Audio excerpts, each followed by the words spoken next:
Tauriuri kauana te tai o te tangata kei mea rā tāhunga mai o te kore. Taku taumata tonu kōrunga kōrua piu. Kā te titi o ki te ao kā rere mai. O reira, nei rā te wā toro o ngā ringari. I mihi atu ki a koto e ngā mana e ngā reo, ki a tomo mai. Tomo mai ki roto i te tomo kama i te matapihi. Nei rā te mihi. Kia rātau ko mona nehu atu ki te koroi o aitua, aere o ki atu. O ti atu koutou ki te pō, nau mai te au. Reire e mi ki runga i te kaupapa o tera. Uri ki te upoko o teita ki te aramiti. Reira e mi anu. O ki no ki tō tātou kaunihia, ki tō tātou koromātua. Me ngā memo o te kaunihira, ko tai nātahi mai, haere mai. Kia piri tahi tātou i roto i te kōtahitanga o te wakaro, i ngā te kōrero, anō te pai te āuareka, te noanga tahi o ngā taino ngā tuakana i roto i te wakaro kōtahi. Reira uia, tuia tātou. Kia mahia te mahi pai, i runga anō i tō hāki, nā tā, te ata whai, āti tāro i tōnau. Reira, mihi atu ki a tātou e ta hāpuri mā nui atu. Tēnā koutou, tēnā tātou katoa.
Welcome everyone to this special occasion where Whanganui Hapurini we are coming together with our District Council.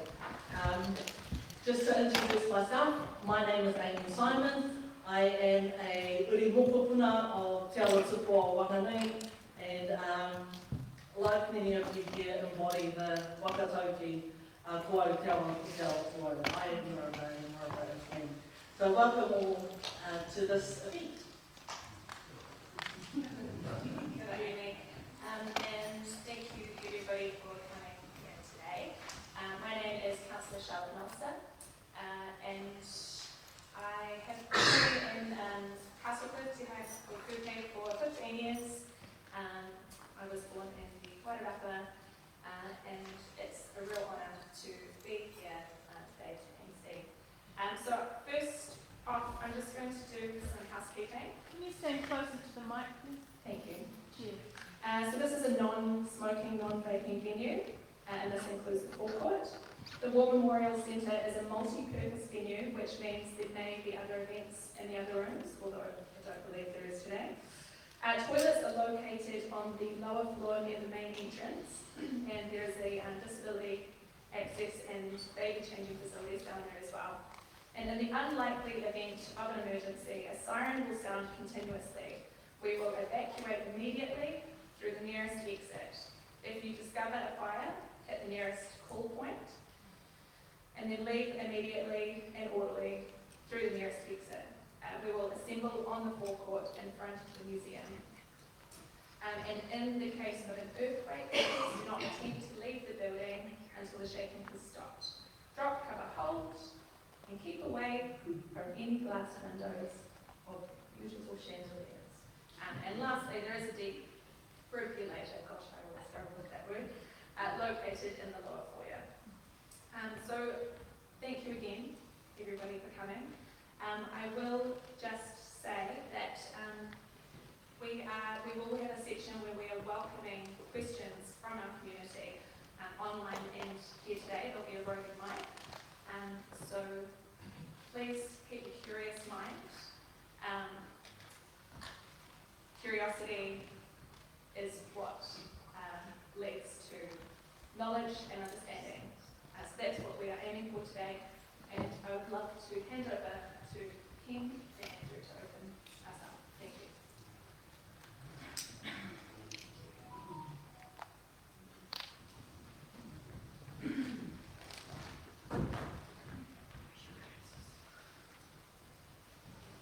Tihei Māori ora. Kia ora tātou. He mihi nui. Kia koutou kua pokatu tēnei hui mō tēnei kaupapa rangatira. Ko Andrew Tribe tōku ingoa. Ko au te kora matua o Whanganui. Kei aho te whanarei ki te kaupapa ka tōku tēnei kaupapa rangatira. Ko te wano, te puataki o te iwi o te hapori, Whanganui land settlement process. It's well recognised that strong whānau family builds strong communities. It goes without saying. The health of the family unit, or whānau, is the foundation of well-being in our society. And our treaty settlement, negotiated between Crown and our iwi, is not just about writing history, it's about re-strengthening and revitalising all our people, all our communities. And I emphasise the word all. It's not for some of us, it's for all of us. This starts with a values framework to be weaved or integrated into all our relationships to deliver better results and outcomes for all our communities within Whanganui. This is the basis of this work. It's the basis of how we will deliver for our community in the future. It's also consistent with, and at one with, Te Pua, Te Kawa, the values which bind the people to the awa and the awa to our people as part of Te Awa Te Pua legislation, giving our awa the rights of personhood.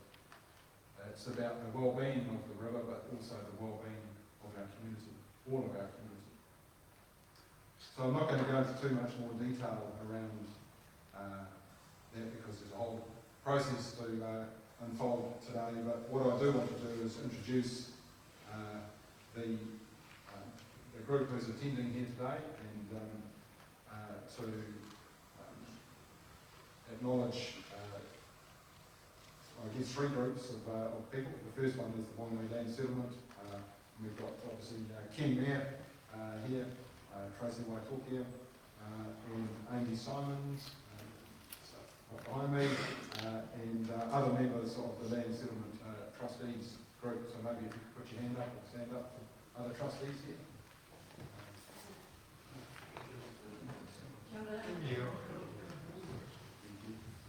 And I think you've all come up from Wellington or maybe from Hawke's Bay today to be here with us, and the group from Te Arawiti who've been negotiating on behalf of the Crown. So we've got Rachel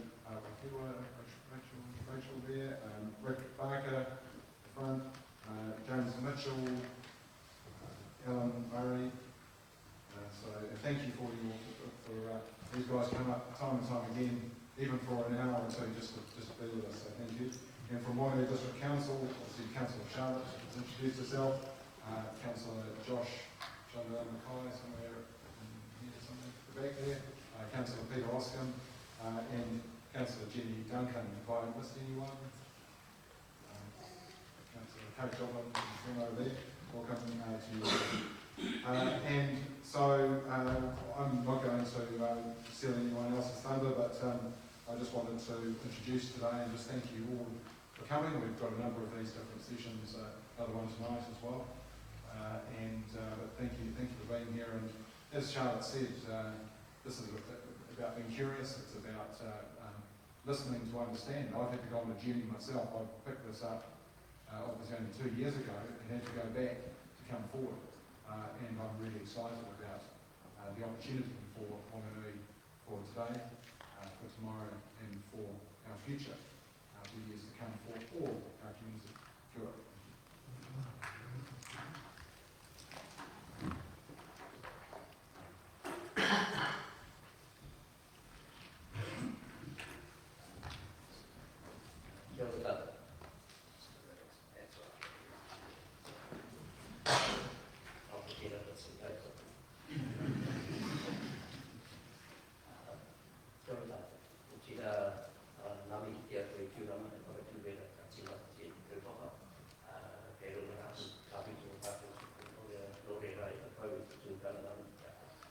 Meki, kia ora, nau mai ara mai, kia kōrero nami, kei te pōkei tani nā te kōrero ara mai wāna mātua kā makaronu tēnei kaupapa,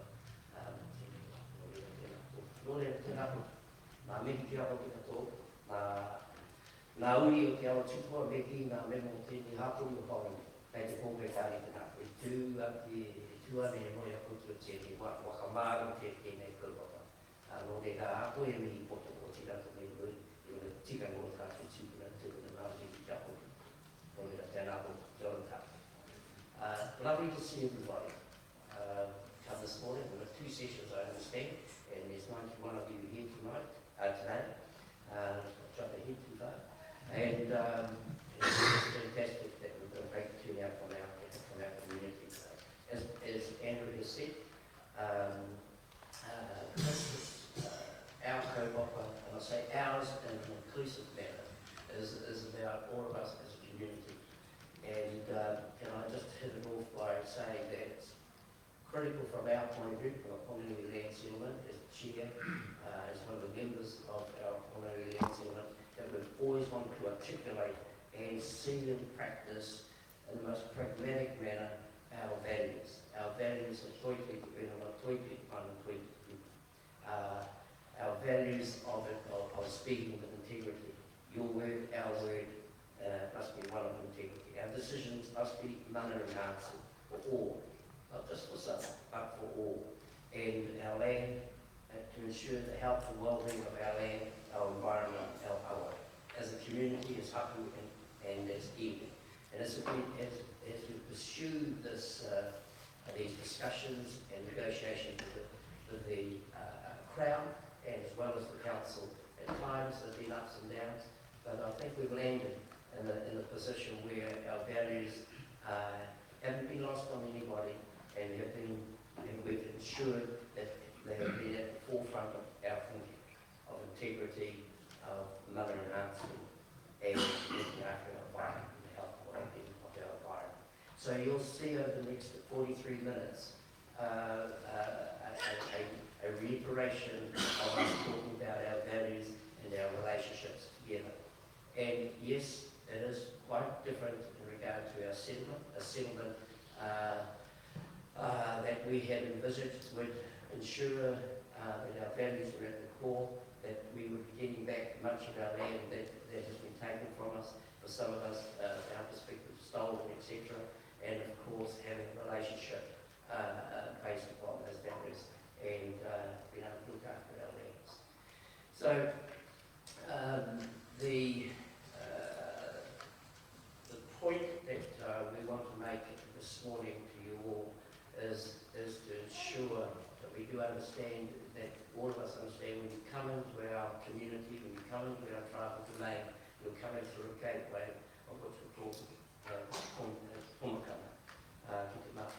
Can you say that again? Sorry, it's really hard to hear. Yes, I can't shout any louder, sorry. It's something to do with my sinus. By the way, we're allowed to enjoy ourselves too. You know, laughter is a wonderful tranquilizer with no side effects. So let's enjoy ourselves. Seriously, our values, your values, they're actually quite universal, to be quite frank, albeit our values articulated by one of our well-known tūpuna rangatira in 1865. And actually we lost on anybody. So they're not values plucked out of the year of recent times. The values of integrity, looking after each other, mother enhancing, looking after our environment. They've been here for a very, very long time. And so it's our wish, our desire that we as a community, because we're the only ones that can do it, quite frankly. If you want to leave it up to Wellington, we would suggest strongly, we'll still continue to be dependent and slaves in our own community. So, you know, Andrew talks about localisation, etc. We're very strong. We're extremely strong in regard to wanting to ensure that our community, our upland, is at the forefront in regard to decision making, influencing ourselves and our aspirations as a community. And to do that, you need courage. To do that, you need commitment. And to do that, we need compassion. We need to look after each other. And on that note, I'd better finish, but we will be talking about three important aspects of our settlement that we desire strongly to work together with our community. And they are of course, the relationship agreement, looking after our own social needs, and of course the idea, in fact, becoming more than an idea, that we have a statutory board that ensures that some of the lands that presently Crown own are looked after jointly with you, our community, and us as our community hub. So, Norena, ka nui tēnā.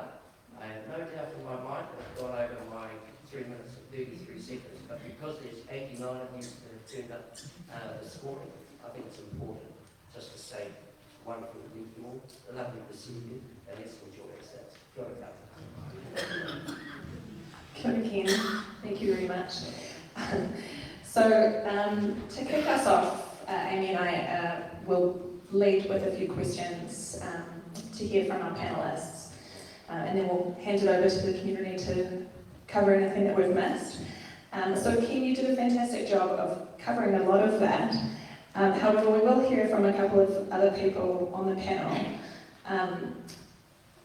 So I guess we'll hand over to Andrew to hear from your perspective why we're here today.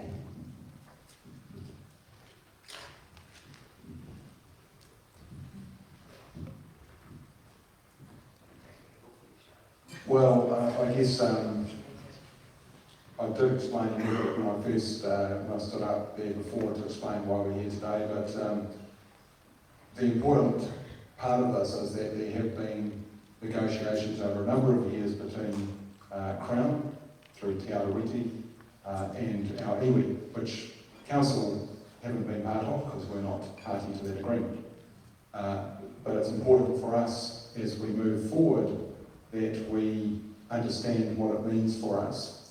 And today is really about unpacking that to our community, to help you understand the journey that has been had to date and the journey that will go on into our future. And there are 3 initiatives that underpin how we move forward post-settlement. And the post-settlement process is another process. We haven't said that there is no settlement yet, that's still a process awaiting us. But what we're doing from a council perspective is ensuring that we play in that space to ensure that post-settlement, that we are able to pick this up with integrity, with respect for the past, and also ensuring that we deliver for all our community. The post-settlement agreement, there'll be a new trust called Takapo Wainiki. It's a post-settlement structure, if you like, and there'll be 3 initiatives which will set the foundation for the joint work between Council and Takapo Wainiki. And I'm not sure I need to go into detail just yet. Do you want me to talk about that, those 3 initiatives? That's high level, or? I think we can keep it pretty high level. Okay, I'll just, basically there are three initiatives. The first one is a relationship agreement called Te Tomokanga Ki Te Mātipihi. That will formalise the connection between Council and iwi hapu. The second one is the joint boards for reserves management. And the third one is a collaboration on local wellbeing called Toitū Te Wainau. And the Toitū Te Wainau is something that we've been working on quite strongly, and with our government agencies. We had a trip to Wellington about 3 or 4 months ago to talk to Crown agencies who make decisions from Wellington. And what we're saying is that doesn't really work for us, a one size fits all.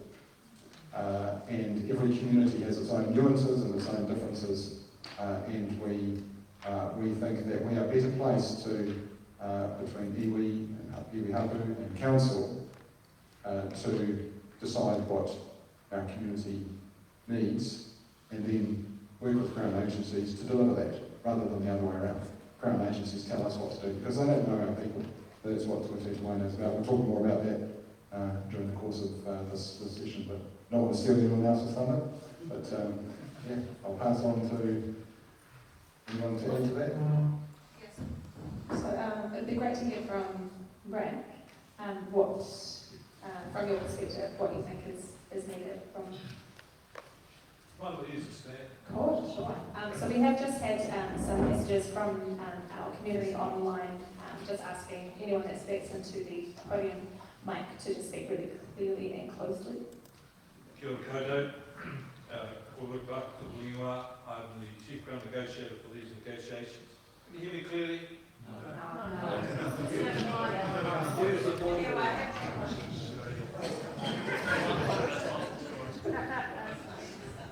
My name's Rick Barker, and I'm the Chief Crown Negotiator for these negotiations. I'd like to start a little way back and take a little longer, but I think you'll be better informed at the beginning of this. Treaty negotiations, quite a long timeline, and I've had it put up here. First thing that needs to be done is we need to establish a mandate to say they have authority to speak on behalf of the people in a certain area. Then the Crown and the iwi settle on terms of negotiations. And then the negotiations begin, you get agreement of principle, and then at the end of this you get the deed of settlement. We're on the eve of initialing a deed of settlement, and it's hoped that this will be done early next year, And once the initialing is done, it will then be taken out to iwi for ratification, and if it's agreed to, it will be signed and legislation will be introduced to the House, and once it's passed through the House, it will go to the Governor-General for signature, and it is done. The treaty settlements have, go to the next slide please, 3 elements of them. There's the historical aspect of it. The Crown acknowledges and apologises for the wrongs it has done, the breaches of the treaty. There's a great historical account. There's cultural redress, which talks about the relationship, transfer of Crown lands, recognition, protocols, place names, deeds of recognition, and then the third element is financial and commercial. Money, Crown properties, future purchase rights, and so on. But what this slide doesn't show is that these negotiations are in 3 dimensions. The first dimension is about the past. Painful, difficult, challenging, but it needs to be confronted. The second dimension is about here today. And the third dimension is about the future. The part that we're looking at here today is the future. And the negotiators for Whanganui Lands were looking at the future and what they could do to make life better for all, not just their people, for all. And there were 2 or 3 key things that they raised. Firstly, was the Crown approaches the people as the same, no matter where they live, about the circumstances. One size fits all. They looked at it as individuals, not one, not family. And the point was, if you want to fix the individual, you have to fix the family. And the third point was that the Crown has so many doors. To get anything done, you have to go from door to door to door. This silo does this silo does that, this other silo does something else. And it makes it difficult for people to cope with this. So what they were looking for is a process that could be wrapped around and was wildlife-centric. They realised that they couldn't do this themselves. They reached out to the key structure of the community, the council, and found a receptive voice. And so we have this quite unique situation here where the relationship between iwi and council is not just at a tactical level about bits and pieces, at a strategic level and looking to engage with the Crown. And this has been done via Tuitu Wānau. The purpose of this is to say things aren't as good as we would like them to be. Kiwis are like that. They're always looking to make improvements. That's what I love about Kiwis. We're always changing things, mixing things up, we shift things around, we're always looking to improve things. We just don't accept the status quo as being the best. And to do that, we needed to find ways of making things different. So things aren't as good as they could be, we need to do something different. And so this idea of having a joint council structure which engaged with the Crown on a range of services. It will be small at the beginning, but hopefully over time we'll progress and get bigger. But we all know if we don't make changes, nothing will improve. If we make changes, it doesn't work, we'll say that was a good idea, it didn't work, we'll go and do something else. So this is about this evolutionary thing of trying to make changes to do things better. So that's at the heart of this. It is unusual. I don't know of any other structure like it. My friends in Australia have struck nothing like it, where council and iwi are working so closely together. And I think it is in part because of the nature of the relationship that they have with each other. And to take advantage of this, explore it and develop it, I think is a very good thing. So that's what we're here today. This is not, in essence, a part of the treaty settlement which is up here. This is that aspect which is about the future, looking over the horizon, how can we make things better, make improvements. And it's something about the community as a whole, it's about social services, it's about the land, it's about other things. And I think that's the key element of this, is the future and looking to make things better. Who knows if it will work? I think it will, but only time will tell, won't it? And only work because people want it to work and will make it work. That's what it is. Thank you.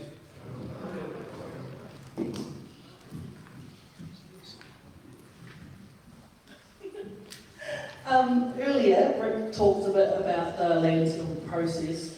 Ken, can you please elaborate a bit more about the actual Whanganui land settlement and where that started and where we are now. Very good. Okay. We'll try and stay on track. Getting closer to this one. Is that better? No.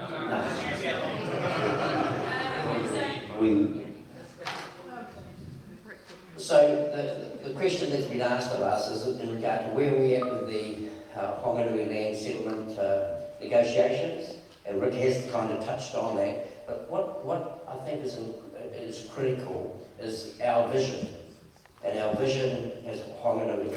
And Whanganui will be a positive and response and be responsible with the capacity to act and live as a people, as an iwi that is vibrant, strong, robust, and prosperous culturally, socially, environmentally, and economically. So our settlement negotiations have had that at the forefront of our thinking and at the core our values. And I'm not going to harp on about our values any longer because they all come up continually. Where are we at with our settlement negotiations right now is that we're about to, as Rick has said, we're about to initial the deed of settlement, and from there it goes out to our people. It goes out to our hapu, it goes out to our iwi, wherever they may be in the world, to either say no or yes. And we're hoping like heck it's yes, because we've been at it for a few decades, if you haven't noticed, some of us. And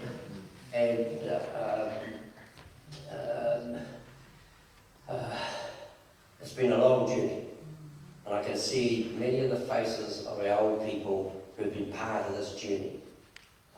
Not just in regard to the negotiations and this process of the settlement, but our old people that stood up and articulated and fought for a long time over the decades, nearly a couple of centuries. And it's a journey, at times horrendous.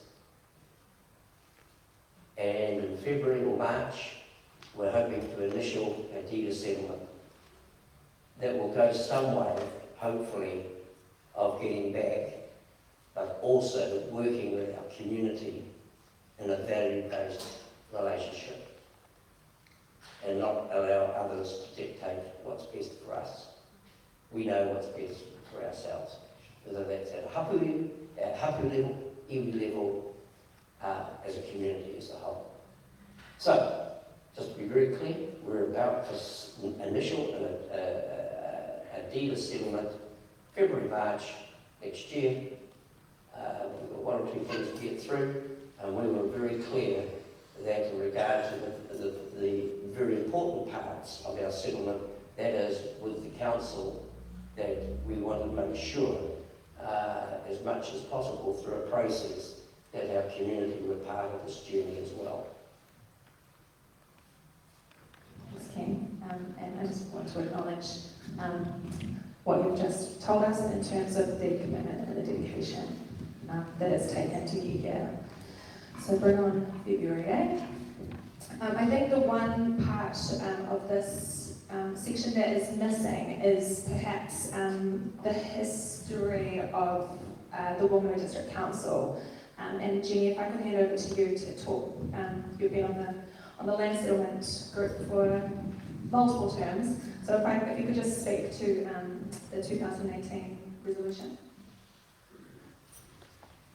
Tēnā koutou katoa, Jenny Duncan Takuingoa, Auckland Councillor, and I've been on the Council Working Party since 2018. It was in 2018 that after a lot of pre-work, that a number of resolutions were put before the Council. And I'm not going to go through them one by one.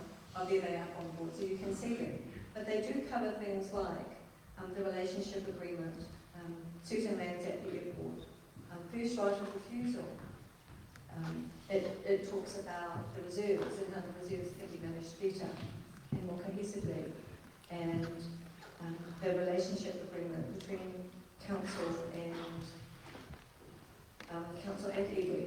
And then of course a precursor to Ko Tutu Manu and And to me, the most exciting part of the entire involvement of the Whanganui District Council has been working alongside Ken and Tracy and others to develop and see come to life Toitu Tuano, which is the organisation of the future that is going to see government organisations working with Iwi and Council to come up with better solutions, more suitable for our local environment.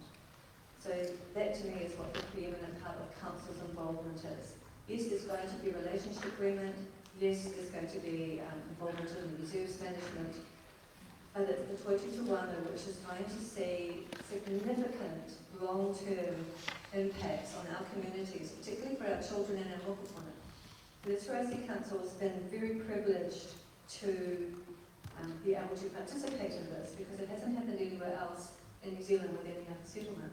So I would say, in summary, that's the key point. Thank you. Thanks, Jenny.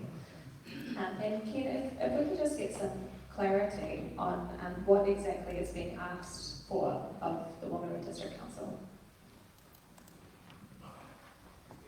Repeat your question, Charlotte.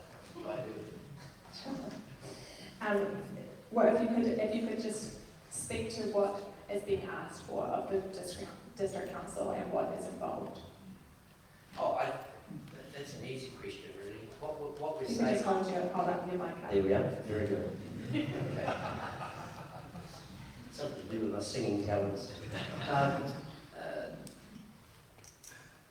The question is, from our perspective, is how do we ensure that we have a mana-enhancing relationship with whoever, but in particular, those that represent our community as a whole. And whether people like it or not, the council within our community are major influences alongside hapu and iwi. And therefore, it is logical and sensible, from our point of view at least anyway, that we have a strong relationship with our values right at the core when we work through, talk to each other, discuss questions. And of course, your relationship, you soon find out if you have a genuine relationship or not, is when there's something not quite going right. And what we've found over the years and over the decades, if you hold fast to the values, or you have values that you hold fast to, you manage to get through, and your relationship comes out at the end much more better, and it's gone through a mana-enhancing process. And so in regard to the council, it was very clear that they were influences as representatives of us all, and from a hapu point of view, iwi point of view, it was time to sit down and work through how we are going to work with each other for the betterment of all within our community. And this has not come about just in recent times, as Jenny has said, 2018. And in fact, it goes way back before then, as we've attempted over the decades to try and have a genuine relationship with the major influences within our community, in particular the council. I can reflect back to the days of Chaz, I can reflect back to Michael Laws, Annette May, etc., even before then. And I think it's just wonderful, and it is, and Rick is quite right, as far as we understand, this is the first time in the world that a council and Indigenous people have sat down and genuinely wanted to ensure that we did work together with our values right at the core. Right at the core. So, I'm not sure if I answered the question or not, Charlotte, but there might be others that might want to add to it, but seriously, we've always been very clear. As hapu, as iwi, you're a major influence in the council. Let's sit down and work this through. You represent us, our community as a whole. Why would you? And the Indigenous people of the lands that have been here for hundreds of years. Wonderful. Something to celebrate.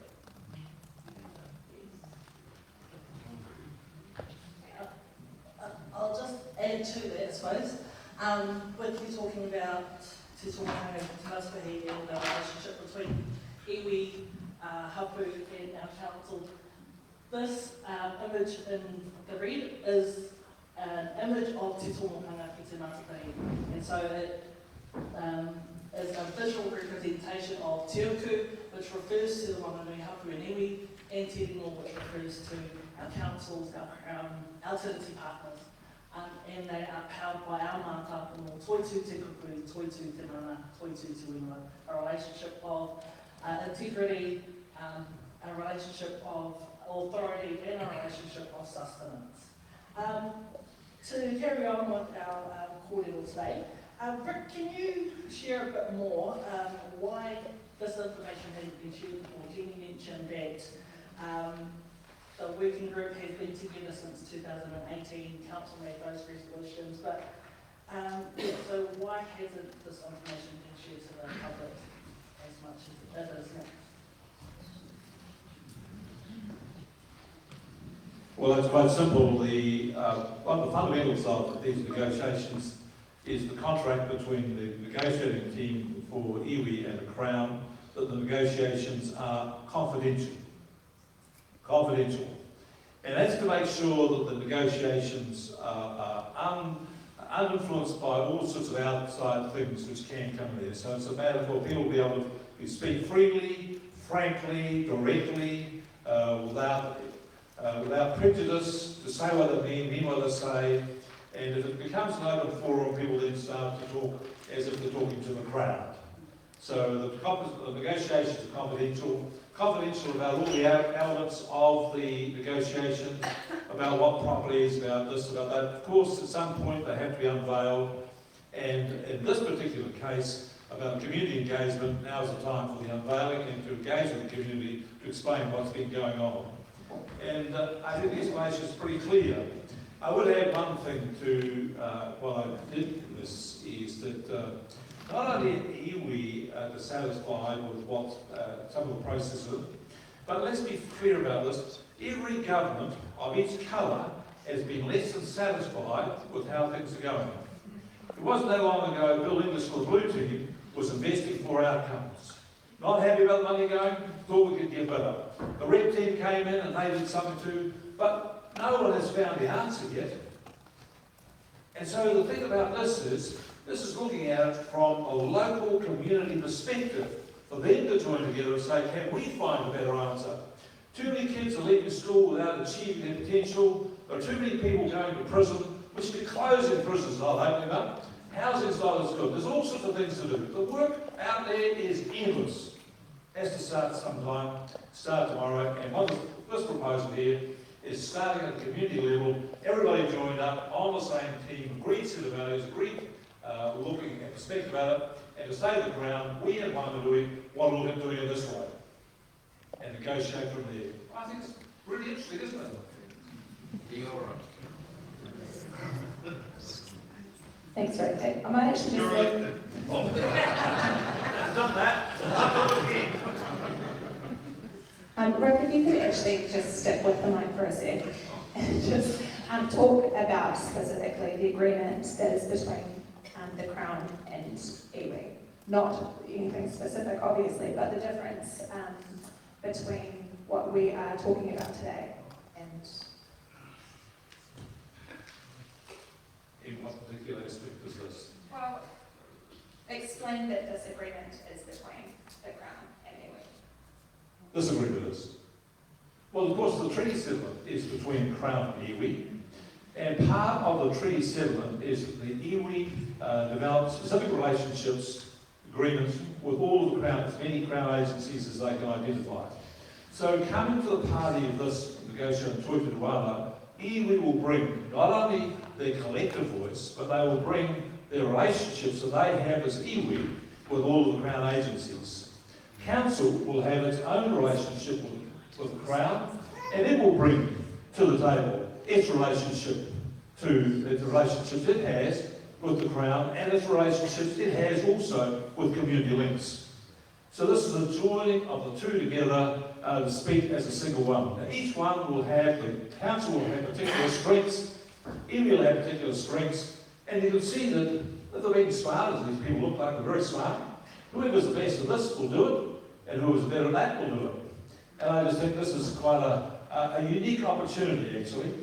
Again, I have just to state, I've seen numerous councils across New Zealand who have had different arrangements with iwi, but I've never seen one which is so broad and deep as this. This takes it to another level.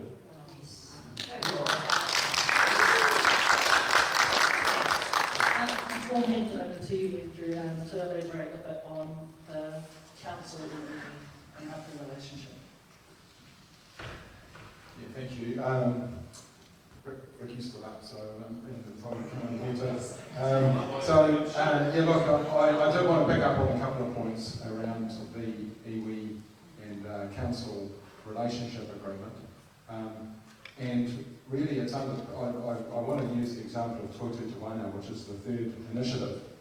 And for me, this is the. I've talked about it briefly before, but what I want to challenge you for, and I'm going to ask you a few questions. Has health improved in New Zealand? Has crime got less? Has education got better? Has methamphetamine reduced? And my provocation, my response to you, I would say, is no. On all those fronts. The system is not working. So what we are doing, we are daring to be different from one another. Like we have a number of things. We are good at world first, we're innovative, we're creative. It's underpinned by who we are and who we have been throughout our history, which has given us a UNESCO City of Design designation. Te Awa Tupua is a world first. We are good at world first. We're good at being at the forefront. We're trailblazers. And so, with all those social issues that we have across our community, we need to dare to be different. Doing the same thing we've always done doesn't work. It's not working for the world. It's not working for New Zealand. So, Wanganui, we want to dare to be different. We want to be leading the way. So, this relationship agreement with our iwi Hapu and Council is a world first. And I want to highlight that point. So the concept of localism or subsidiarity, which is where we make decisions for our community, with our community, because we know our people best. Decisions made from Lambton Keep are not working for us. How do I know? I've actually been in that environment. I've worked in some of these ministries before and seen the decisions that are made for all New Zealanders which don't work. And so, I don't know how long I've got, but there's a number of examples where we need to think differently about that. And so, we have already started a new we're starting to think about building a courthouse and police station, a new courthouse and police station at the old at Yukon site. And that has been a process that I've picked up again, which has been going on for a number of years, to develop a different way of how we manage the correction system, the justice system, the police systems, the prison system, the corrections. And it's incredible how our government agencies have picked this up and have adopted something different and unique for Wanganui. And so it's probably a good example that we can pick up. But decisions made from Wellington is what I'm pointing out here, and just not working. So this is an opportunity for us to be different. Good.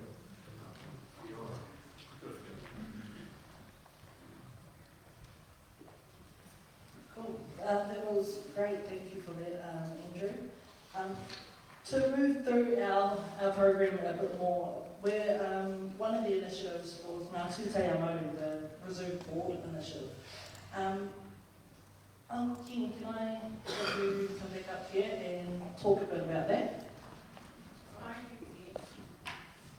Thank you. I didn't hear that comment. Oh, I see. Thank you. Is that better? Yeah. Lovely. Te Amaru, a joint statutory reserve board with our values at the core. Toi te kupu, toi te mana, toi te whenua.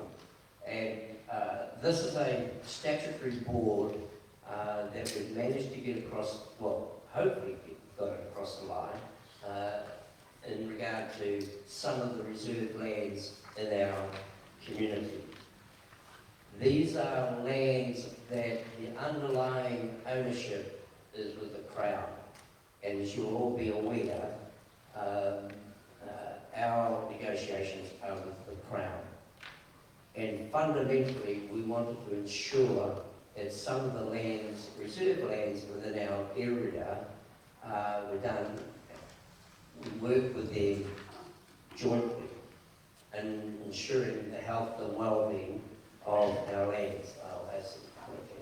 Can I just cut you there for a second, Ken? And I just want to say to everyone online that we have now added the slides to the Have Your Say section on the Whanganui District Council website. So if you want to follow along with the slides through this presentation, please do so. Yeah. And my apologies to those that are online. Yes, I haven't followed the script, which a lot of people will know that I'm not normally very good at. So, anyway, Change the slide, Kelly. I will, yes, if you could change the slide, please, Kelly, thank you. The health and well-being of the land and lakes is paramount for us as iwi and as hapu, and we would suggest for our community as a whole. So, the board reflects a new era in relationship between our hapu and the District Council, which sees the Tomakariki Pitamatapi as the basis of the relationship. Purpose: to uphold and promote the health and well-being of the land first. To promote the health and well-being of the land, our environment, with the awa first.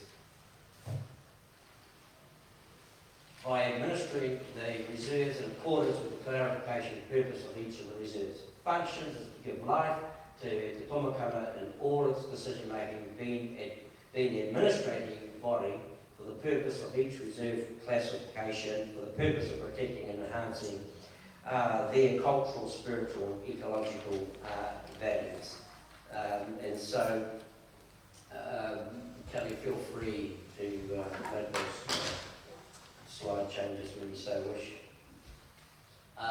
So there is an establishment fund of $500,000 that we've got across the line, or about to get across the line with the crowd, and that's for the purpose of setting up the board, etc. It's made up of 6 members, 3 from iwi, 3 from the council community, and there will be no change to public access to these reserves under the management of the board, and the first and the lands that we've looked at is the Pukinavu, Beach Park, Tāwero, Kaiwi, and Park Aituri. And we think the precedent with Park Aituri and how we developed Park Aituri a lot with the board there, that this is another stepping stone into looking at the reserve lands within our community and to ensure the health and well-being. So Park Aituri has been around now, the board itself, I think approximately 20 years. The world didn't fall apart. The Park Aituri is been well looked after by the board, made up of the council and the crown. Tāwero, I've always been, little side story, I'm not allowed to say this, but the hell with it. Little Tāwero, the Gomble domain, etc.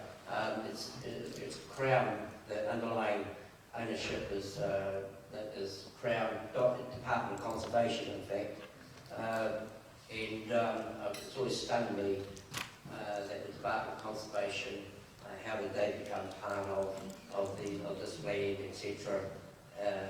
And of course we've got the golf of course and all those types of things. So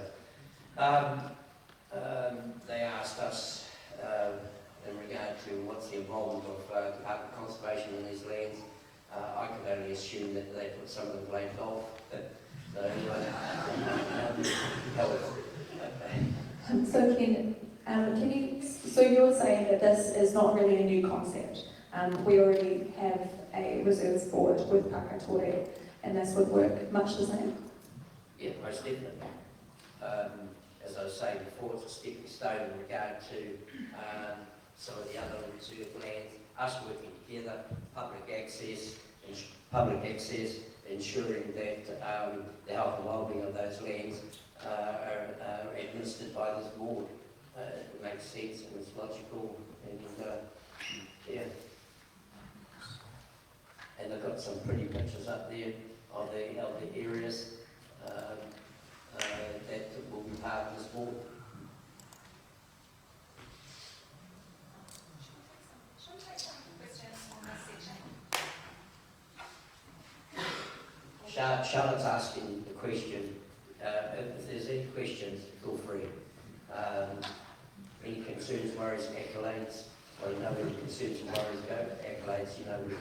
So, sorry, one question. Yeah, so I'll just say, because there's 3 sections to this presentation, right? So does anybody have any questions in regards to the reserves board?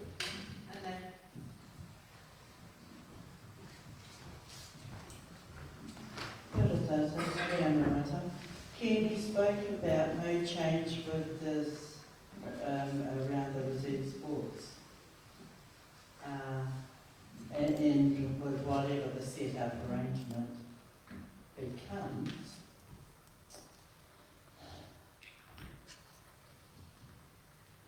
being on the Pākaitori board and a iwi member on that Pākaitori board, rates. We don't pay any that I'm aware of.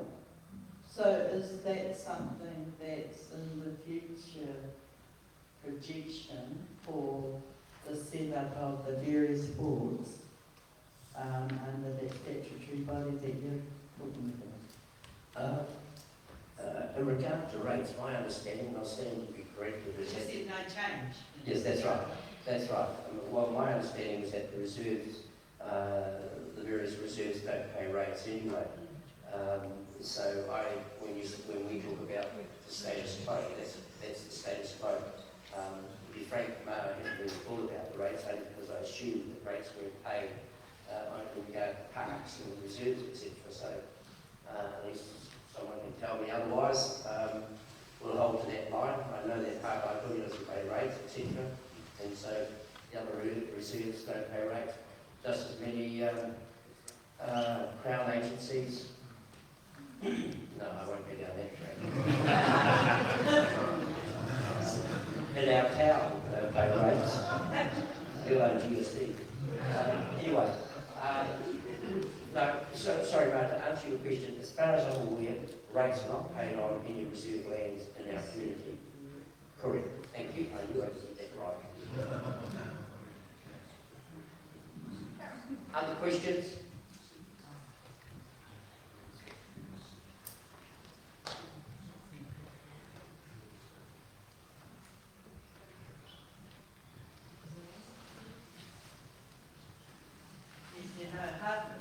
Half a million bucks. I'm just waiting for this question. That's a bit mingy. Just saying, because to set up anything, it costs things. We know that for a fact, through having Nātanga Te MP set up different kōrero. Still a statutory board. Your question, Mara, in regard to being mingy and stingy or whatever, is quite correct. It is. Sorry, question. Yeah, I just wondered, are you saying that the health of these reserves at the moment is not particularly good? And if work doesn't need to be done, like fallen trees or anything, do the members of the board actually go out there and do the work, or do you employ other people to do the work? And are you paid as members of this board? Yeah, okay. Your first question, please, on the 3. Do you think that the health of the reserves is in a bad state now? I've certainly seen a few weeds around I don't like, and I have removed from areas. The point with regard to the health and well-being of the land is a fundamental core point that I don't think has been at the centre of our focus when it has come to any lands. And so we want to ensure that our primary thinking when it comes to anything to do with the environment, land, the awa, is around the health and well-being. So whether the present reserves has some health and well-being issues, to be frank, I'm not sure, but we wanted to make sure that particular perspective permeated throughout our thinking, whatever we done with our relationships with the lands. Sorry, can you see the question? Work needs to be done on these reserves. I'm thinking of it before that we, fallen trees, whatever. Do the board members go and do that work and fix it, or do you employ other people to do the work? The continuation in regard to the operational side will be continued by the council at the direction of the board. And the third question. Are members of the board, are they paid? We haven't discussed that. I'll make the assumption that there may be some board fees, but to be quite frank, that hasn't been at the core of our thinking in regard to board fees. Look, from my perspective, and I'm using mine quite deliberately because I won't be on this board, that I have an expectation of people putting into their time and effort and making some core decisions that they should be paid appropriately. And appropriately is probably the best word to use.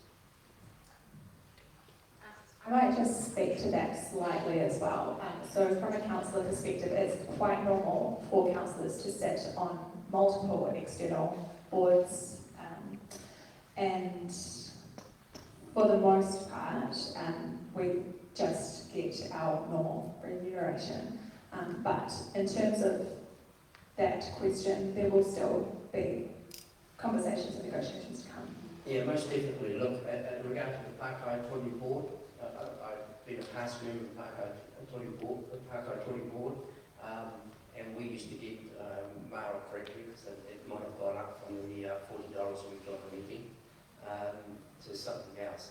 But, seriously, I would expect that where people have put in their time and effort, and there's been quite a bit in regard to the setting up, that they'll be paid appropriately for this. No different from any other boards or entities that they're part of.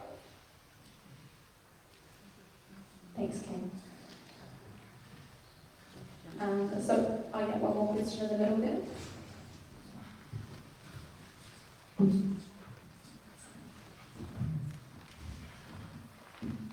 Yeah, the Queen's Park thing would be quite an example, I thought of. Is that not owned by the council now? Is that supposedly owned by the Crown? Is that correct?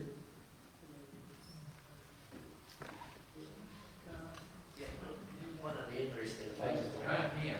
Yeah, sorry. I was just trying to cite You need to stand up when you ask questions so we can see. No, that's wonderful. That's wonderful. Yeah. So, no, it's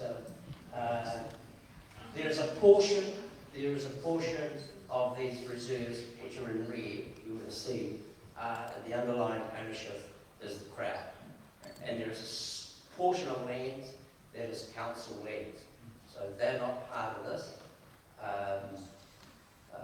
But the red bits are Crown-owned lands, and that's what we're wanting to come into this board for the community and ourselves to look after and ensure the health and well-being and the future of these lands. Okay, so the second question, I'm not trying to do the three questions all at once on them.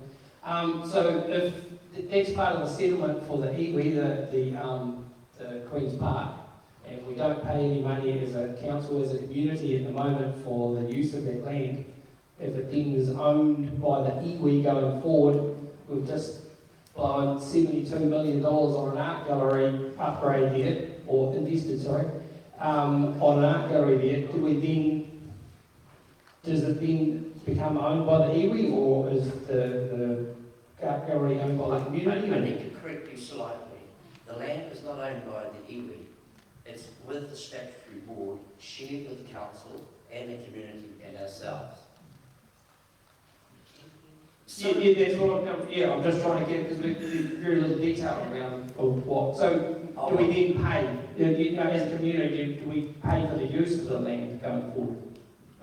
So no, so nothing changes. As we currently have access to the land now, and nothing will change around that. And as a community, no, we will not need to pay. Okay, so it doesn't become a lease arrangement, is what I'm asking is. Yeah. I struggle with my feet. Can I answer that? Look, land is very complicated. Fee simple might sound like it's simple, but quite often it's not. You have layers of fee simple. And so what Crown has quite often done in the past is had the land and then transferred the land to the council. It's fee simple. But the underlying title remains with the Crown. So the council cannot put that land up for sale and sell it on trade deal with whoever it is. If the council decides it doesn't want it, has to give it back to the Crown. It's ultimately Crown land. Now, the Crown doesn't go and ask or demand that council the land comes back. It might ask. In this case, we spoke with the council and said, oh, we're interested to have a look at that. But the land itself is going to the trust. And it's very clear that all of the assets, which are council-owned assets, remain the ownership of the council. Nothing changes. If it all happened tomorrow, you would see no change next week, next month, next year, whatever. The second thing about it is because it is a public space, public access, public enjoyment, then the understanding is that the public will pay for the maintenance and the upkeep because it's theirs to enjoy. That's how it works. We have public parks in all council areas for public to use and access, and the council, on behalf of the public, maintains it because it's their access. Nothing will change with that. It's quite simple, really. But it doesn't appear that way when it's explained sometimes. But hopefully that's answered your question. Thank you, Rick. So we are going to move on from the relationship agreement and the reserves board. And now we're going to speak to the part that personally I find very exciting. So I'd like to hand over to Amy and Tracy to talk to Toi Tū Wano. Kia ora koutou, can you hear me? I'm not going to jump up and down like you, I'm just going to stay comfortable here with kōrero. Just like you do when you go to fit dance. Just as we do, we're sitting down having a real cup of tea and sorting out what it is for our wānau. Toi Tū Wano is actually about that. Having the right cup of tea with ourselves to figure out what we need to do to get that vitality to our wānau.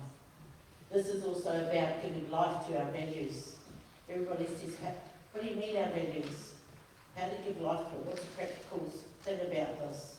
Because when we talk about our values and we talk about the layers within that, from Te Tōkara ki Te Matawhiri through to Tupu Te Kawa to Ako Tawa Tupura, it all has the layers and the ripples that layer up to that wilderness. Well, we've got to give life to that. How do we do that? Have the right cup of tea to sit down and have the right relationships, figure out what that is. But it is about being wānau whitu, and it is about our house, our money, our backyard. Look it over. The other thing is that our people ask us to look at the social well-being of our backyard to have those relationships to strengthen them. Because the decisions that happen in Wellington don't work for us here. Often we get told what their strategies are, but who actually asks us what our strategy is in our backyard? And then we got into spaces that were about provider spaces. Where all the providers are telling us how to do things in our backyard to our wānau, not with our wānau, and where was it being done to? And so we got asked, where are we actually applying this to? Well, for the Whangarei settlement, we've been asked to look at this from Pipiriki down to the river mouth, so little reaches of our river to the lot of reaches of our river, but we still carry the valley seat from the mountain to the sea, so it's still for all and whoever lives within our tribal domain. So this is kind of the area from Kaiwi to Waihu up to Pipiriki, is where we apply our values of Tuitu Te Wānau. And it is about having wānau-centred decisions, building wānau ora, because wānau ora belongs to the wānau. It doesn't belong to an entity. It's their journey, it's their decisions. For us, it's about being connected to our hapu, to our community. So it's about that reconnecting, and for us, that's about our whenua. Hence, it's really important about, like with the statutory boards, we've not been connected to those whenua for a long time. It's only been the Crown and it's only been the Council. So how do we get that back to strengthen us? We've got to build those connections in our backyard with the right relationships, just like we have to with one and well-being. If we at least get hapu ora, where we're all talking and working and wrapping around our wānau, then we get hai ora.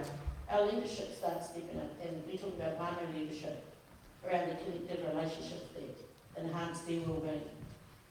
If that happens well, then we keep feeding each other, then our community starts to thrive and strive. We get mauri ora being Tuitu Te Wānau, Tuitu Te Mana, and it belongs to us collectively, but it all starts with the wānau decision making. I'm not going to go into all of that, but I've just explained what the vision and everything is. It is about the purpose of feeding our vitality, and it is about our vitality. Next slide. So our approach to this, and this approach was, we asked for this to be developed in the concept of how we approach this to create change in our backyard. And to put a hapu, you heard Andrew talk before about the change with the police and the courts, the Ministry of Justice. They wanted to come into our town and build a new police station and a new courthouse.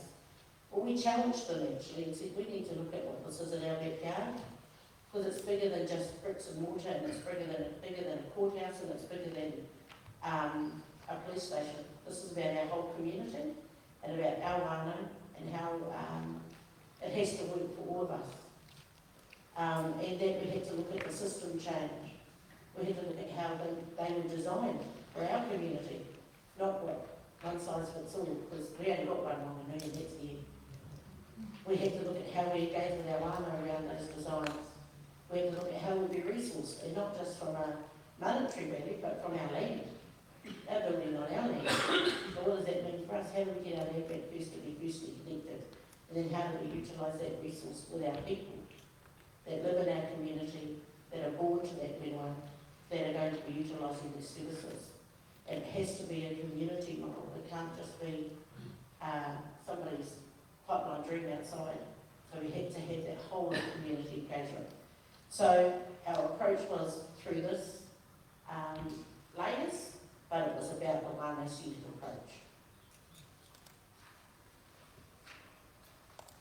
And of course, the idea through the settlement and the relationships that we have with the Crown agencies is how do we develop a plan that builds from our initiatives, from our backyard, that is specific to our wānau outcomes, this whole ecosystem that gets invested in for our backyard, not just all these strategies that are about, you know, the police have one eye in our Pāharikiki, which is their family heart strategy.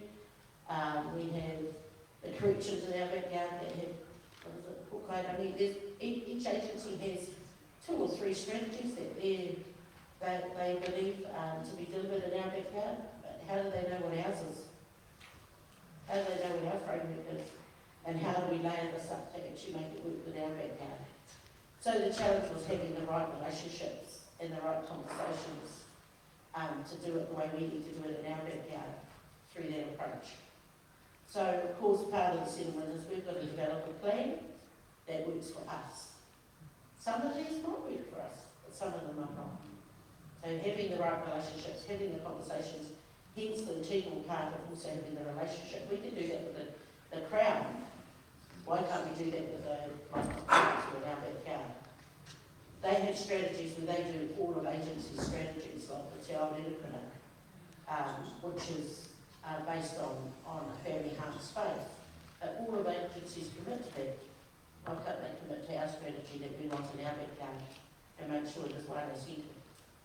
So there's still some challenges there, but it's a start to try and keep our approach and do this to give life to our values, to achieve our whānau outcomes in our backyard. And there are many. If we think about housing, we know we don't have enough houses in our backyard, and let alone have the funding to invest in it. And Iwi is certainly not part of that housing development in our backyard, but we intend to be and contribute to that. We know that homelessness is a big part of what's in our backyard. And we often get hit up, well, what's our strategy? What are we doing? Are we having the right relationships to do things? Well, we have to be in many places, and homelessness is not just people sleeping in cars. For some of it, it's not being able to connect back home to our marae, stay down the road. Some of it's our families' houses are so overcrowded that people are in sheds, are in two-bedroom home housing, 15 people. Well, it's lovely and cosy and we can still make it work, but at least if we build some more housing to house our whānau, then we might be able to get rid of some of this homelessness. But we have to do layer by layer, and we have to have the right relationships, and we also have to challenge the systemic change. But one of our strategies is we want to try and build houses. We want to have papakaina that create the villages that feed our people and our vitality and our living. But we need our ihoa for some of that too. So there's many spaces in this Tutuana space that we know we're already sitting in spaces, but have we got the right relationships? Have we got the right decision makers? Have we got the resource? All of us will say we don't have enough resource. But how do we have the right influence to get the better feed into what's our strategy for our backyard? To get our outcomes that our whānau are asking us to do. And I think it's the next stage, which leads to the first part is our framework of Tutuana. It's not a new framework to us. It's always been about whānau-centred, about being connected to our iwa, about being connected back to our hapu and driving from our worldview. So through the legislation of the settlement, it was about trying to get legal weighting to our values, and the Crown has said no. But what they will do is give life to our values through the relationships of the Crown. So this is just showing that this is the opportunity for us to give life to our values through this framework. Of course, it's hapu-driven, whānau-driven, and of course, the structure is still part of the Crown structure to have a PhD let those relationships come through. And then through the proposed Tutuana board, because at the time we were asking for a statutory board, they said no, but they are willing to support, or we just get on and drive if it's what our people decide in the end, is to create this Tutuana board made up of our hapu, our hapuri, our iwi and our district council to look at how these strategies are built for our backyard collectively. It's actually about strategic governance. It's about trying to have the right cup of tea for our backyard, not anybody else's. It's about developing a plan that we do that, so we bring these relationships to life collectively. How we may have somebody, it's an angle to have a tititi chicken. Often these things don't get created till well after land settlement PhDs are established and we receive whatever the package is, and then you have to set up a PhD, and then we get to the social wellbeing part maybe 9 or 10 years down the line. And so sometimes it's be careful what we ask for when we're settling, because it's not who we are, it's only one part of a process or a resource we have to address all the non-mind that we have and take us out of grievance, start getting into the wellbeing phase. So this is just one of the proposed thing that the Land Settlement Party, Working Party and group have been trying to help our iwi answer what we could do as a step forward to create some systemic change for our pathway building, and our backyard, and it's still all, because it doesn't matter who's living in our backyard, we still have the manaki, we still have the api, we have to uphold our values because it's still our tribal domain. And so this is about us bringing those Crown relationships back through our pathway, but the relationship with the Crown to give life to our values is ours. But we can't enhance our whole backyard. I think that's probably enough for me. Kia ora, Tracy. Thank you. So to put it in simple terms, Toitū Te Wano is about working within a partnership to get the services that we need in our community, strategically getting them to the corners that need them most. Does that summarise it? So now on this section of the presentation, it would be great to open it up to any questions in the crowd, if there are any.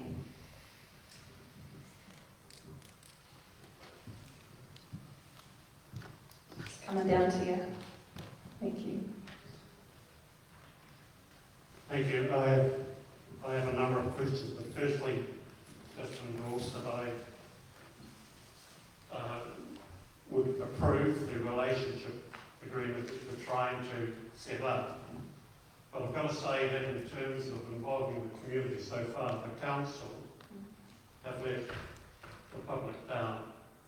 In terms of the slides that you've shown today, they have not been on the website.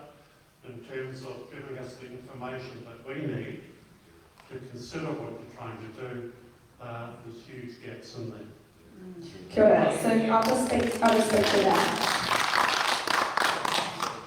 So in terms of Crown and iwi negotiations, as we all know, they are confidential and have been confidential until this point now, where, as Ken said, they're getting very close to initialing the deed of settlement. And so it is, we do acknowledge as council that the timing is tight and the timing is tricky. But we also have to acknowledge that the Whanganui District Council is a minor party in these negotiations. So what we're talking about today is the aspects of these negotiations that the Whanganui District Council is a part of and has been privy to. But I do really need to emphasise, I do hear what you're saying, and I understand that it's tricky when you're just getting this information now. However, I did say earlier that these slides have been now put up on the website. We do need to acknowledge that these negotiations have been confidential. So that is why we are engaging with our community in the most open way that we can now. Thank you. Can I just add to that? Yeah, I do want to emphasise that point, and from my perspective, we've got nothing to hide. We've come on this journey as well, but we are, as Charlotte said, we're not involved from a council perspective in the negotiations. That's between Crown and iwi, not us. So what we're doing today is bringing the information we can for the first time to our community, to engage with our community, to help them on that journey before the settlement is signed. So I hear you, but I do want to say that we're about being transparent, we've got nothing to hide. Hopefully you've seen that in me so far during the last 2 years that you can ask me anything, we're putting everything on the table that we can to make everything well known, but it's not for us to bring a Crown and iwi agreement to the table. What we are doing is giving you where council's role sits, and we're doing that for the first time today because this is the appropriate time. Thank you. You both misunderstood what I was saying. I respect the confidentiality of the treaty negotiations with settlement. I wasn't talking about that. I'm talking about the relationship agreement that you're hoping to establish between the council and iwi, and that's not confidential. Just in terms of the Toitū Te Wano Trust, I presume there will be a deed of trust that will be formed, and I would hope that before that is approved, that the deed of trust or the draft of it is made available to the community to actually consider and see what it says, because that sets out the powers and conditions of the trustees of that trust. And I think it's important that if we, as a community, are going to make informed decisions, then we should have the opportunity to see that deed of trust. In terms of the council and the iwi and hapu working with government agencies, I see a lot of merit in that, and in terms of doing it from a local level. And my question to you, to the council, is in terms of those initiatives, is it going to be funded solely by government agencies, or are you looking at council contributing in some way? Thank you. So we'll take that in two parts. Firstly, Andrew, perhaps you could speak to the timing of the council decision in February and the relationship agreement, or perhaps Jenny, you would like to take that one?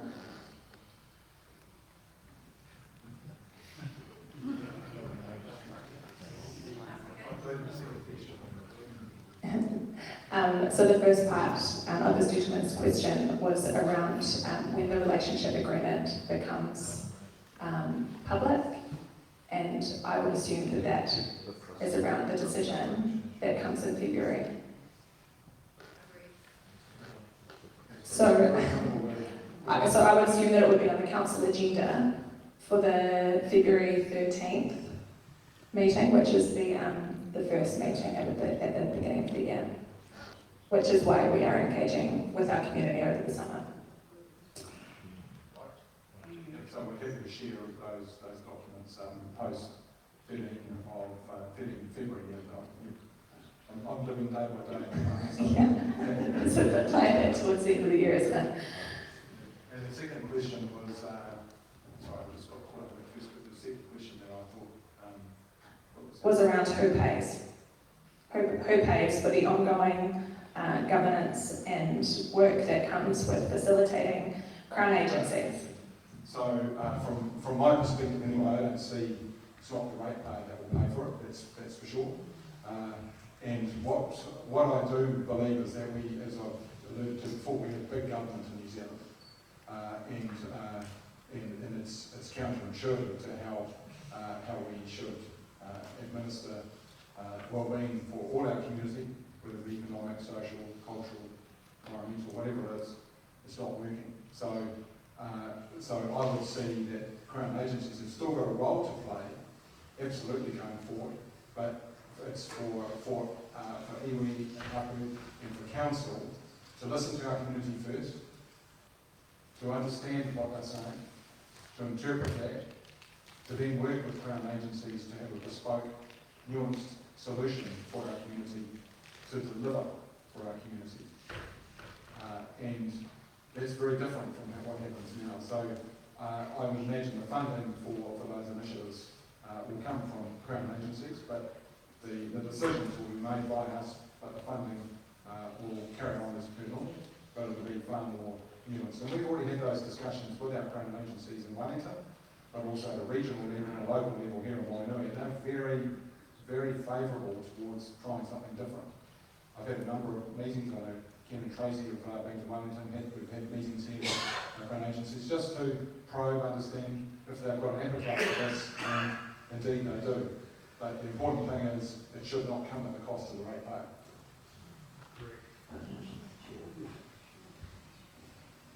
Is there anyone else in the crowd that has any questions? I will make a comment, believe it or not. We would be the most centralised country in the world, just about, in regard to allowing others from elsewhere to make decisions. It's crazy. The best ones to make those decisions are a place called the community, in our case, community, hapu and iwi. Whether we like it or not, the impact of the negative social statistics on our community are very costly. I would expect, as we've done, and as Andrew has articulated already, that the leaders of this community, our hapuniwi, combine together and, this is exactly what this is about, and negotiate with whoever to get the appropriate resource to ensure that our community, our hapuniwi, can move forward in dealing with the poverty, the drugs, all those negative social statistics. We as a community, as hapuniwi, cannot continue to allow others to think that they know what's best for us. Yes, it comes at a cost, and we're paying for that cost right now because we're allowing others to decide. Those others need to ensure we have the appropriate resource to deal with these negative social statistics. I'll leave it at that. Andrew, can you elaborate a bit more about our localised solutions for localised issues and what opportunities this settlement brings to council and our community? I've probably already touched on it a fair bit, but I want to go a bit random. I've used this example in the past, but many of you know my father, who's Nick Tribe, who's a farmer, in the 64th year of farming. He's out cutting gorse today, probably, out the back of the farm. He got challenged years ago by IRD, who said, you've got enough, you've had years and years of tax losses. It can't be right, and they questioned his integrity. And so he invited the IRD woman to come up and see what goes on the farm. She accepted the invitation, came up to the farm, and Dad took her out to the back, and there's a famous track called the Slide, which is very steep. Took her down there on a motorbike, freaked her out, took her to the back of the farm, took her back for a cup of tea, and she said, "Now I believe you." And the reality is that until people come on the ground and actually experience what it's like in our own community from central government, they have no idea what is going on in our community. And I think I've emphasised this point in the past. We've already got some weak examples with Te Puna Hapori, with the new courthouse and police station, which has been developed by our community, by our Hapori, by an association with the council, and very happily with our government agencies who have sided with us to do that. Now, sometimes these things take a bit longer. And I've used a phrase that I often use. My favourite subject at school is Latin. I use a phrase called festina lenta, which means more haste or speed. Sometimes you have to go slow to go fast. And building relationships with our Crown agencies, with the local level, regional level, our iwi, hapa and council, building those relationships can take time. But the more solid those relationships and the bigger the trust, the quicker you get things done. If we go fast, you go slow. And so from a community level, the more time we take to listen to our community, the greater the trust, the greater the understanding, the better the solution. It takes time. And so that's what we're doing. We're taking time to understand what this relationship looks like for council. And John, going back to your question about the trustee, look, I don't even know if it's done yet or where it is. I'll look at Goldsbury there, but in-house council. But if it's done, I'm happy to send it out today. No problem. But some of these things do take time to get everything right. What we don't want to put out is a document or a relationship agreement that's half done and it raises more questions than answers. What we're doing today is introducing you to something which is a world first. It's new. It's different. And we're being brave to do that collectively as a community. This is all of us. And at the end of the day, what we're saying, the key point here is that local solutions, solutions of issues in our community are best made by our community. And that's what we're doing. That's what localism or subsidiarity is about. Because we know our people best. You know your family best. Wellington don't. So if you're looking at solutions for your family, for example, you know best what's for them, not someone to come and tell you what to do. So I think that point's been quite emphasised today. But, Any questions on that? My name's Peter Edmonds. I'm a local citizen, and I keep listening to references to firstly Langton Key, Wellington, Crown agencies, etc., and somehow being resourced for the future. Just what do you mean by that? I cannot actually understand what you're talking about, because Whanganui District Council surely has responsibility to act properly for everybody within its district. And I just don't understand why it is sort of willy-waffly about things that may or may not happen from Wellington. We have a community here, it's a vibrant community that should stick up for itself and get the show on the road. I'm sorry, but I get very, very upset at the fact that somebody's going to provide sustenance from afar. We have to make those efforts to look after ourselves. And primarily, the word resource to me means good economics. Boils down to that rotten word, money. If you don't have money, you don't have anything. And it's just the way of the world. So, I think that we should. I absolutely agree with Mr. Mayor. Which mayor? You can take your choice. You guys get next time.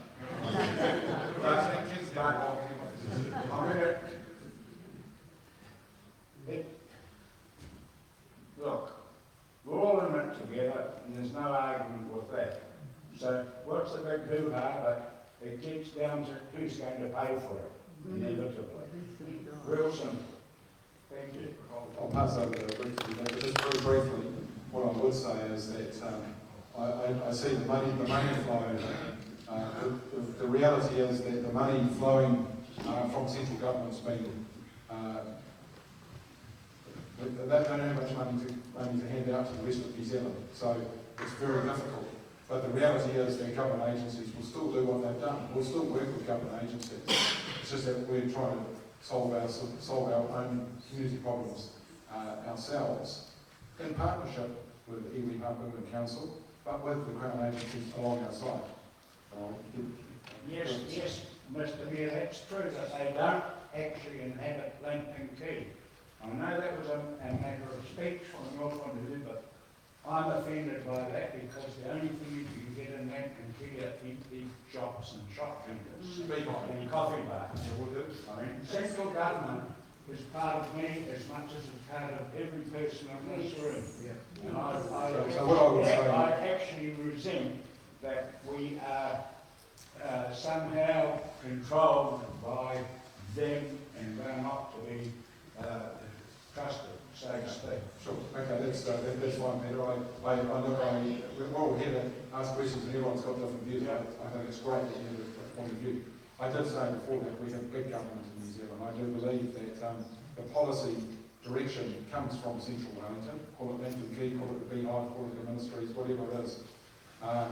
And so the policy decisions come from there, and they're put on us to implement.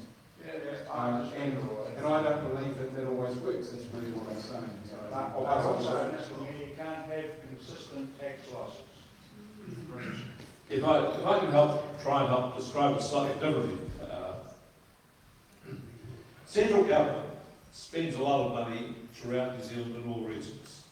It doesn't do it as one agency. It does it by investing in education, in police, in health, and so on, etc. And whenever central government spends money there, it does it via the silo.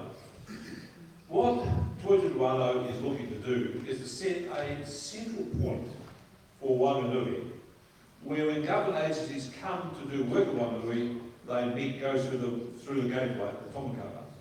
They'll come and they'll be met by this entity which is council and iwi. And rather than have contracts here, a contract there, and a contract there, Toitū Wānau will look at trying to draw them all together as one, so that they can get some interconnectedness.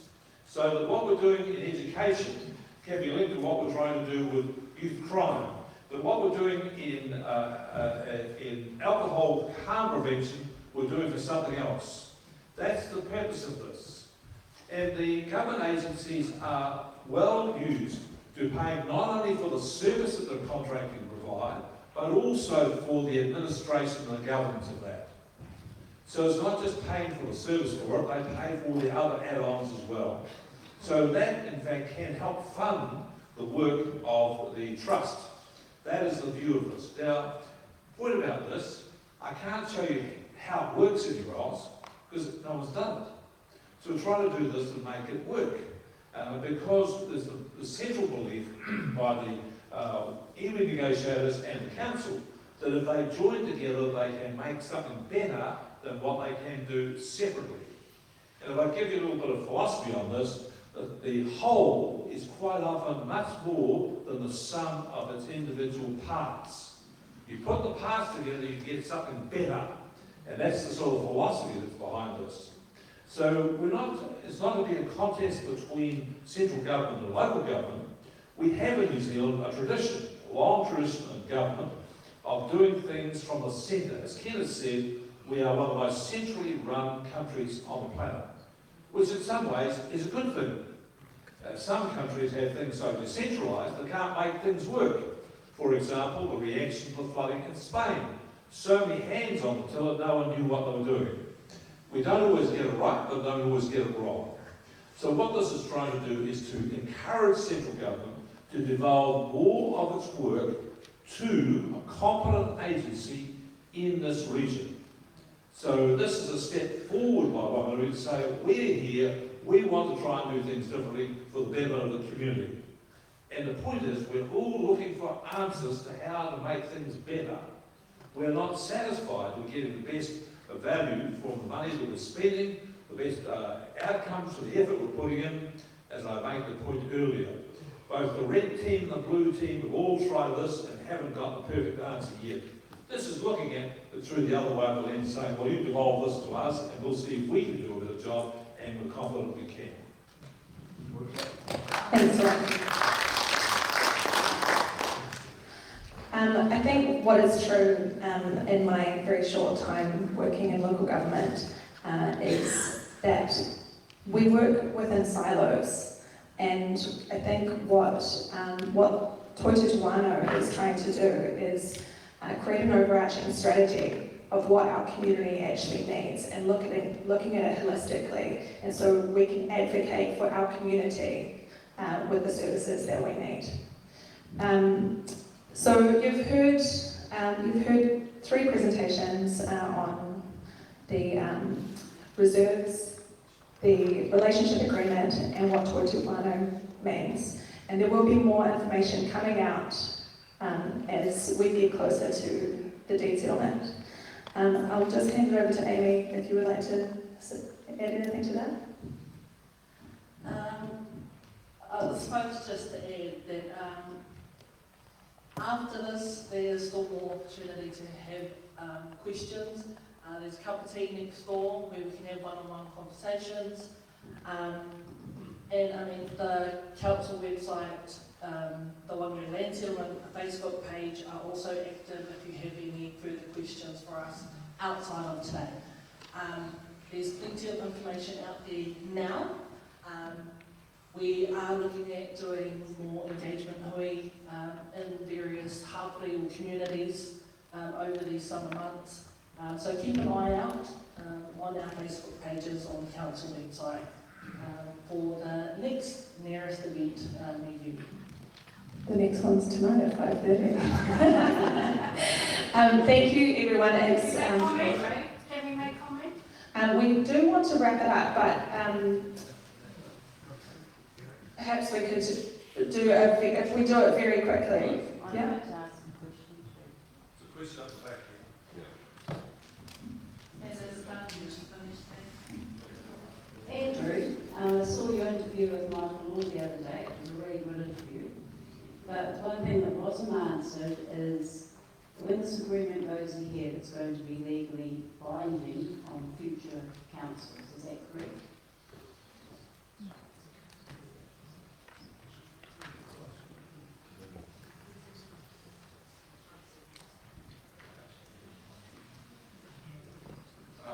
Yeah, look, I'm not, apparently it is, but I'm not too sure about how the mechanics work. Ultimately, it's a relationship agreement.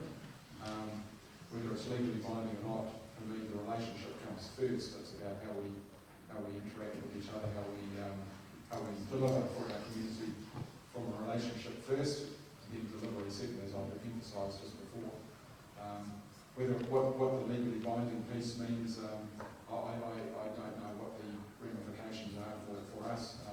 Maybe it might be better answered by someone else, but at the end of the day, it's about the relationship first. Yeah, because what I'm thinking is if it's legally binding on future councils, that's not democracy, because we do one vote every election, we bring in the council. So if you're going to bind it so that no other council can look at this and maybe change it, I think that's a bit unfair on us as electors, and yeah, it's against our votes. Thank you. Look, I'll take it on board and follow that up into how the mechanics work. So. I guess one thing that I will say to that is that relationships take work, and you can't just abandon a relationship after 3 years because, you know, I think legally you can.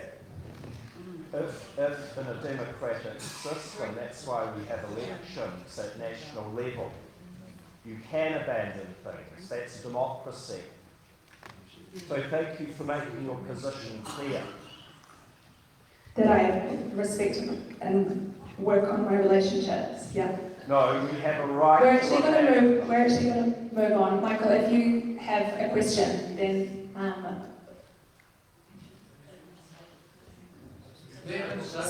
Question. Yes. What you have espoused is exactly what I believe is the intention of various individuals involved with this, and it is disingenuous to say that one can't abandon a relationship on any level is immoral and it is undemocratic. I'm just going to pass the microphone to Councillor Josh Chandler-Mackay, who's giving me eyes on that one. Yeah, thank you. I just want to make a couple of brief comments. The first point is that this negotiation between Council and the Whangarei Land Settlement Negotiations Trust has been taking place since 2018. And it has been transparent in the sense that you have seen the resolutions up there that were entered into back in 2018. The relationship agreement itself will be released publicly. It is intended to be legally binding, however, there is a process for either party to withdraw from that agreement if it is required. It is not intended that it will be required because we want this to be perpetual and enduring. That's really important. That's why we're setting this up. But there is a process if required. We don't think it's going to be necessary though. Thank you, Josh. And if we could just move the microphone on to Sister.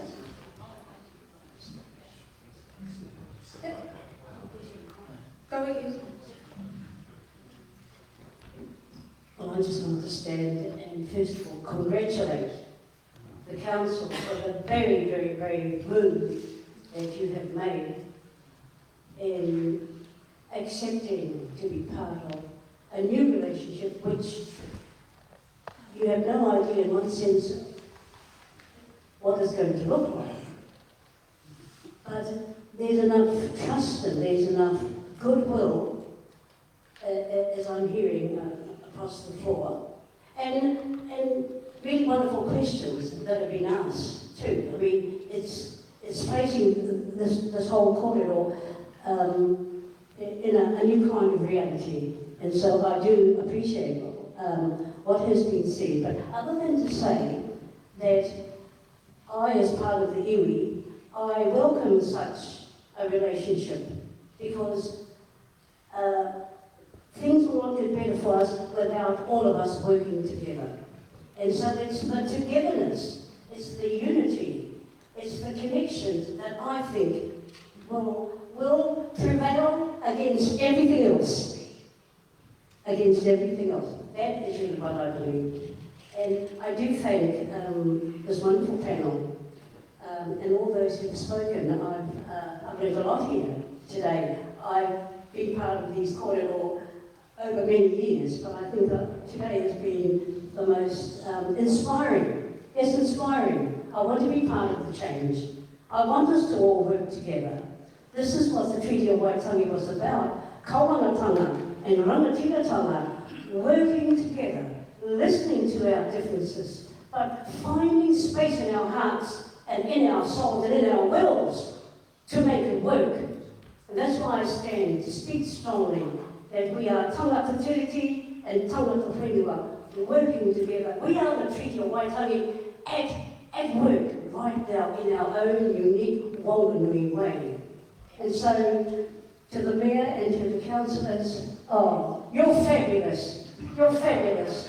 And to Ken and Tracy and Amy and I'm sorry, I didn't quite get your name. Oh, what you fabulous. You covered me to work with. Their ears, they're all ears. They want to hear. And we are going to find the solutions together. Not everybody will agree with every solution, as you know. Being a democracy, it's all about numbers. But I love the heart, I love the soul of what I've heard. So I'm with you. And I will pray that we will hear every voice. And that ultimately we will what? We will succeed. So, Whanganui, te tomokanga, toi tu te whenua, toi tu te whānau, toi tu te mana. Thank you so much for a wonderful kōrero. Kia ora tātou.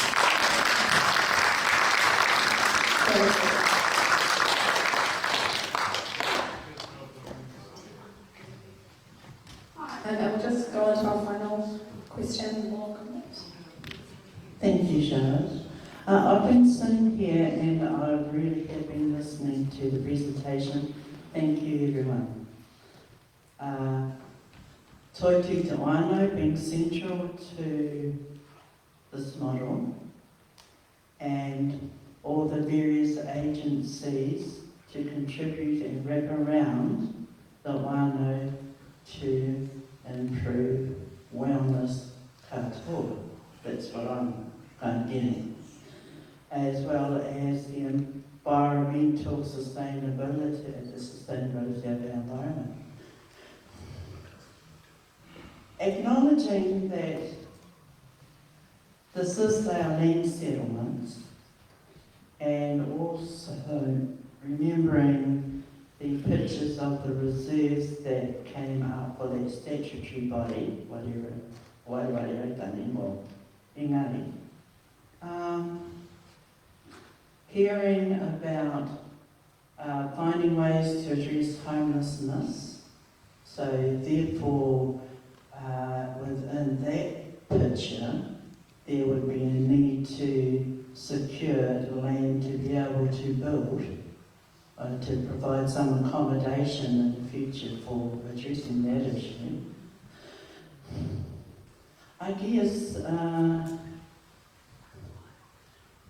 post-settlement entity, yeah, I get that. That's an outcome of the negotiations between iwi and Crown towards settlements.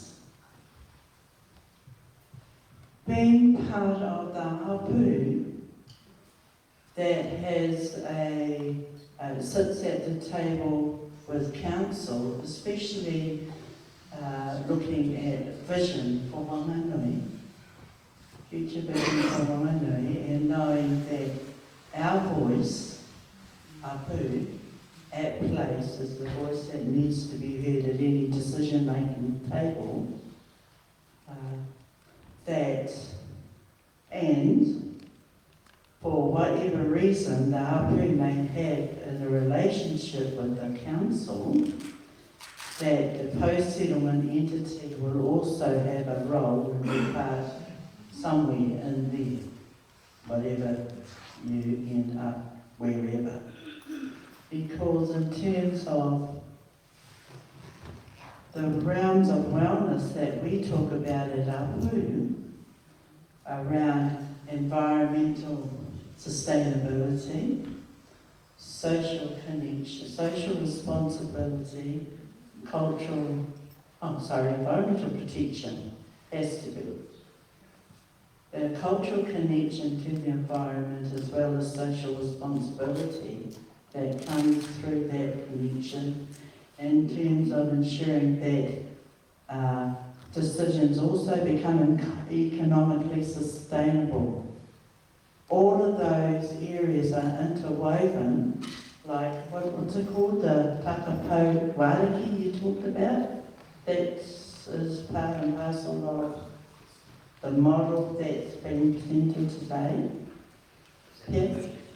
No, well, this is the clarity, because I've sat here trying to work out how, like the ones who've hearing for the first time, I've heard some of this before, so I'm a little bit along, that I still need to have clarity in my own mind how we sit in relationships with post-settlement entity, with Apu, even though we make up the post-settlement entity, with the council and with the Crown.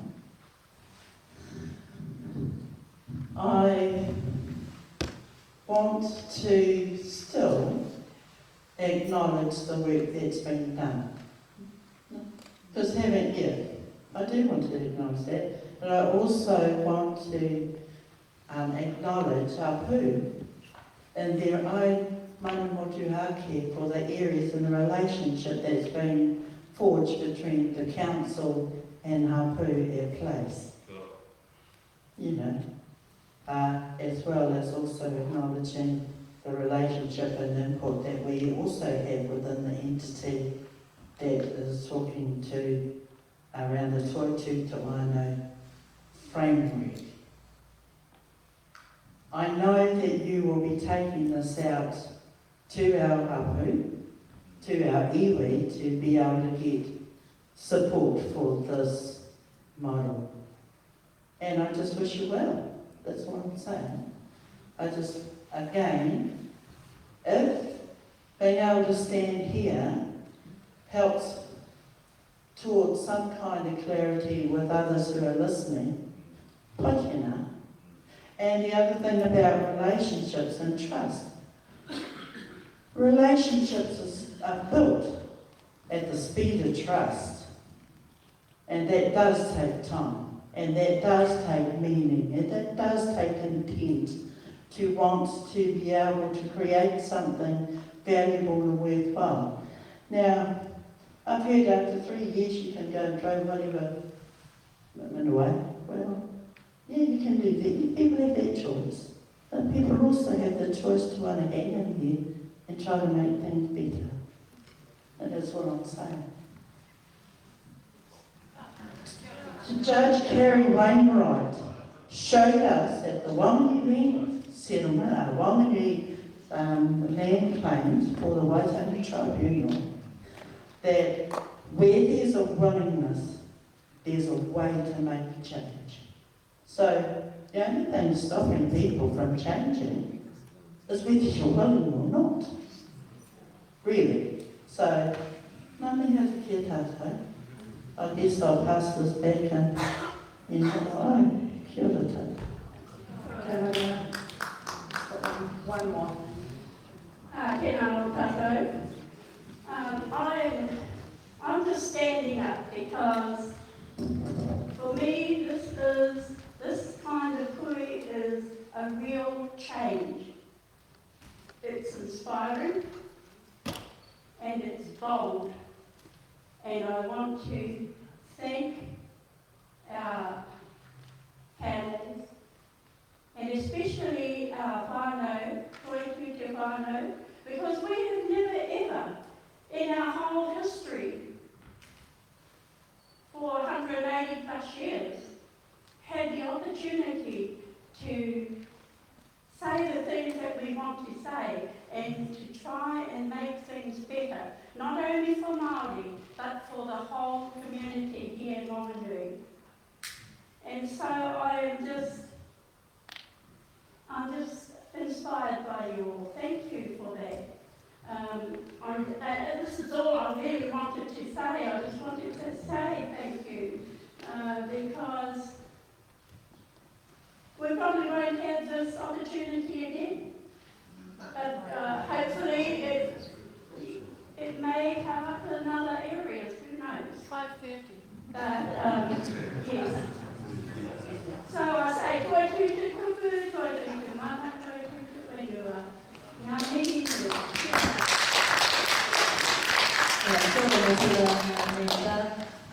So just to wrap up, thank you all for coming today.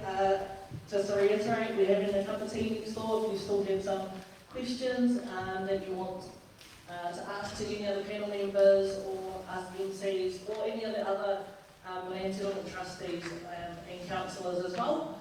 I'll hand it over to Uncle Tūranga Hāwira to wrap us up. Tēnā tātou. Unuia, unuia. Unuia te ponga o te waka kia reo wai ki te mamaro e rongo o kai i. Turu turo e tino kuma kia tīna. Tīna. Aomia ko i e. Tīna tātou.